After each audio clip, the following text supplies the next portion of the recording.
जानिए क्या है सिंहवाहिनी मंदिर नावघाट और राजराजेश्वरी मंदिर किलावाड़ का आपस में संबंध। क्या है नगर के वाजपेयी वंश का इतिहास। कैसे मुस्लिम आक्रांताओं से अपनी जान की बलि देकर बचाया इन मंदिरों को। मंडला जिले का गौड़कालीन इतिहास काफ़ी समृद्धशाली और विस्तृत रहा है, लेकिन जितना व्यापक यह काल रहा उतनी व्यापक इसकी चर्चा इतिहास में नहीं की गई। सांस्कृतिक विरासत जो इस काल की महान धरोहर थी उसे लगभग भुला दिया गया। वह विरासत अब कुछ पन्नों एवं बुजुर्गों द्वारा बताई गई बातों में ही जीवित रह गई है। नगर के नावघाट जहाँ पर स्थित है प्राचीनतम देवी मंदिर, जिसे सभी माता सिंहवाहिनी मंदिर के नाम से जानते हैं। नगर और नगर के बाहर निवास करने वाले सैकड़ों हजारों परिवारों की यहाँ अगाध श्रद्धा है। इस मंदिर में स्थापित माता सिंहवाहिनी की प्रतिमा सैकड़ों वर्ष प्राचीन है। गौड़कालीन यह विरासत आज हमारे दर्शनार्थ मौजूद है। किलेवाड़ में स्थित राजराजेश्वरी मंदिर, जो कि सिंहवाहिनी मंदिर से भी ज़्यादा प्राचीन है, उसकी स्थापना कितने वर्ष पूर्व हुई इसका भी कहीं स्पष्ट उल्लेख नहीं है। इसी तरह सिंहवाहिनी मंदिर का भी कब निर्माण हुआ उसकी भी तिथि ज्ञात नहीं है, लेकिन यह सर्वविदित है कि राजराजेश्वरी मंदिर सिंहवाहिनी मंदिर से भी ज़्यादा प्राचीन है। लेकिन क्या आपने कभी गौर किया है कि राजराजेश्वरी मंदिर में स्थापित देवी प्रतिमा से कहीं ज़्यादा प्राचीन सिंहवाहिनी मंदिर में स्थापित प्रतिमा नजर आती है, और यह सत्य भी है। अब ऐसा कैसे और क्यों है, तो हम आपको इसके पीछे की पूरी कहानी बताते हैं। तत्कालीन वाजपेयी परिवार, जो कि गौड़ रियासत में मंत्री की हैसियत से रहते थे, और गौड़ राजा बिना इनकी सलाह और इनके द्वारा संपन्न किए जाते धार्मिक अनुष्ठान के पूर्व कोई फैसला नहीं लेते थे। यह वह दौर था जब मुस्लिम आक्रांता पूरे देश में घूम घूम कर हिंदू संस्कृति और सनातन धर्म को नष्ट करने पर उतारू थे। जहाँ कहीं भी इस संस्कृति को फलते फूलते देखते वहीं इसे नुकसान पहुँचाने की चेष्टा करते। इसी मनोदशा के साथ मुस्लिम आक्रांता यहाँ पहुँचे और राजराजेश्वरी मंदिर, जो कि उस समय काफ़ी प्रसिद्ध और इस क्षेत्र की शान हुआ करता था, उस पर आक्रमण करने का मन बनाया।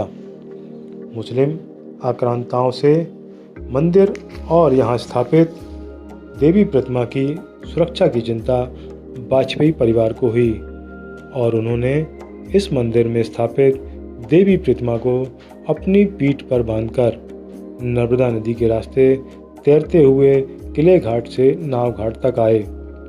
इस दौरान नर्मदा नदी में बहुत बाढ़ भी आई हुई थी। इसके बावजूद किसी तरह से वे नाव घाट पहुँचे और यहाँ पहुँचकर नर्मदा तट पर बनी एक गौशाला में गोबर के ढेर में इस प्रतिमा को छुपा दिया।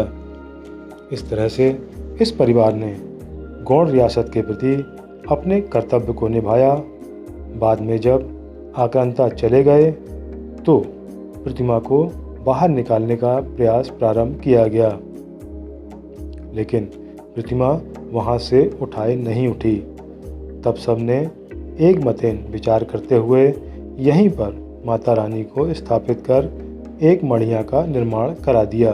कुछ समय बाद जब इसकी सूचना आक्रांताओं को हुई तो वे पुनः अपने दल बल और सेना के साथ यहाँ आक्रमण करने पहुँच गए। तब बताया जाता है कि सैकड़ों वाजपेयी परिवार के लोगों ने अपनी जान की बाजी लगाकर इस मंदिर की सुरक्षा की, और इस प्रयास में सैकड़ों की जानें भी चली गईं।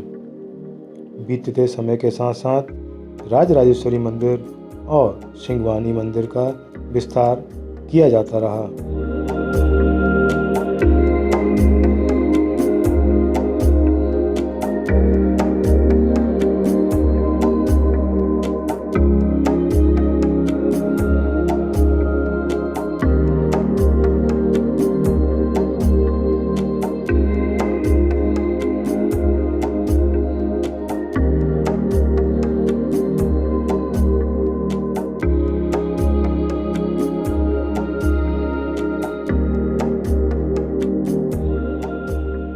लेकिन गर्भगृह में आज भी दोनों मंदिरों में सिंगवानी माता एवं राजराजेश्वरी माता दोनों की प्रतिमा स्थापित है।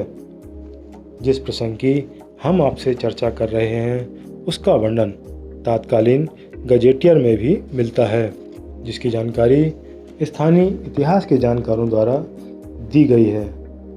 सन 1952 के आसपास सिंगवानी सेवा मंडल के नाम से एक समिति का निर्माण किया गया, जिसके द्वारा पहले छोटे छोटे नाटकों का मंचन किया जाता। उसके बाद रामलीला मंचन की प्रथा प्रारंभ की गई, जो कि वर्षों जारी रही। इस क्रम में एक नाम बहुत ही प्रसिद्ध रहा है। श्रद्धेय नरेश उपाध्याय जी के कर कमलों द्वारा जिस तरह से रामलीला का मंचन वर्षों किया जाता रहा, वह आज भी लोगों के मन मस्तिष्क पर जीवंत है।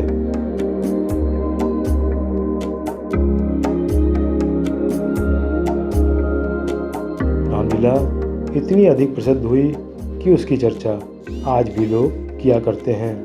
मंदिर में प्रत्येक नवरात्रों में सतचंडी यज्ञ और कुंवार की नवरात्रि में दुर्गा प्रतिमा की स्थापना की जाती है। वर्ष भर यूँ तो अनेक तरह के धार्मिक आयोजन इस मंदिर में किए जाते हैं। रोजाना दोनों समय होने वाली आरती दर्शनीय होती है। माँ रेवा के तट पर स्थापित इस मंदिर से लोगों की कई पीढ़ियां जुड़ी हुई हैं, जो कि अपने अपने परिवारों में होने वाले शादी विवाह, जन्मोत्सव आदि पर यहाँ आवश्यक रूप से उपस्थित होकर माता की कृपा पर उन्हें बधाव देते हैं। जय माता दी। जय माँ श्री सिंगवानी। माँ श्री सिंगवानी मंदिर का वास्तविक इतिहास तो पूर्णतः जानकारी किसी को भी नहीं है, लेकिन जितना गजेटियर के माध्यम से और अन्य बुजुर्गों के माध्यम से जानकारी हुई है, वो ये है कि लगभग 250 वर्ष, कम से कम 250 वर्ष पुराना है श्री सिंगवानी से कम जी का मंदिर। और इस मंदिर में जो माता जी की प्रतिमा स्थापित है, वो एक बड़ी अजब सी बात है कि राजराजेश्वरी मंदिर में श्री सिंगवानी देवी की मूर्ति है राजराजेश्वरी के साथ में, और श्री सिंगवानी मंदिर में भी सिंगवानी देवी की मूर्ति के साथ में राजराजेश्वरी देवी की मूर्ति है। जो जानकारी पूर्वजों से प्राप्त हुई है, उस जानकारी के अनुसार मुस्लिम आक्रांताओं से मूर्ति की रक्षा के लिए नर्मदा की बाढ़ के बीच में हमारे वाजपेयियों के पूर्वज जो थे, वे आई हुई नर्मदा की बाढ़ के बीच में माता जी की मूर्ति को पीठ में बांधकर और छिपा कर लेकर आए, और यहाँ लाकर गोबर में उनको माता जी को छिपा दिया। इस तरह से उनकी माता जी की प्रतिमा की सुरक्षा की। बाद में वहाँ एक छोटी सी मढ़िया बना दी गई मूर्ति को।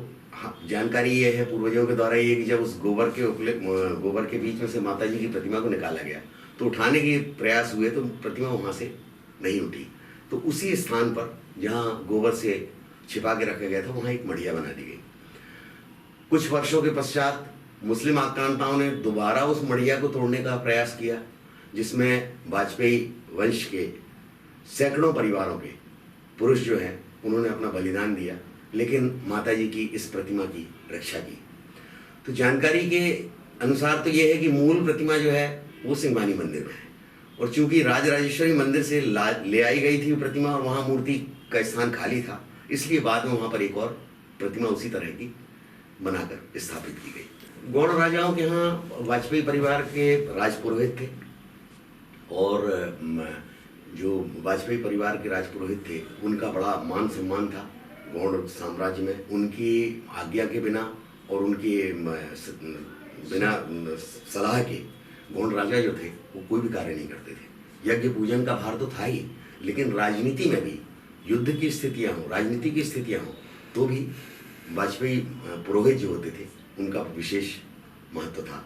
और साथ ही इनके गौड़ राजाओं के मंत्री भी रहे वाजपेयी, जो युद्ध में बढ़ चढ़ कर जिनने भाग लिया और बड़ी वीरता दिखाई, इसके कारण गौड़ राजाओं के बीच में भी वाजपेयियों को बड़ा मान था। मुस्लिम आक्रांताओं का वास्तव में उद्देश्य जो था वो केवल गौड़ राजा नहीं थे, उनका उद्देश्य था हमारी सभ्यता को नष्ट करना। हमारे मंदिरों को नष्ट करना, हमारी जो आस्था है उसको तोड़ना। मैं पंडित नरेश उपाध्याय जी और शीतला प्रसाद पांडे जी, रामेश्वर प्रसाद पांडे जी और भुवनेश्वर प्रसाद पांडे, ये इन सब का एक सम्मिलित सहयोग था।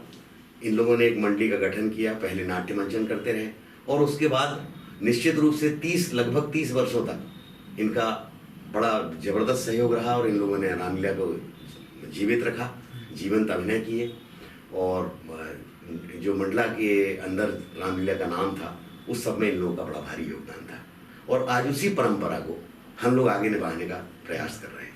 हमारा सबका ये सोचना है और ये प्रयास है कि मंडला नगर का कम से कम सबसे भव्य और सबसे सुंदर मंदिर हो, ये हमारा प्रयास है। जय माता, जय सिंह।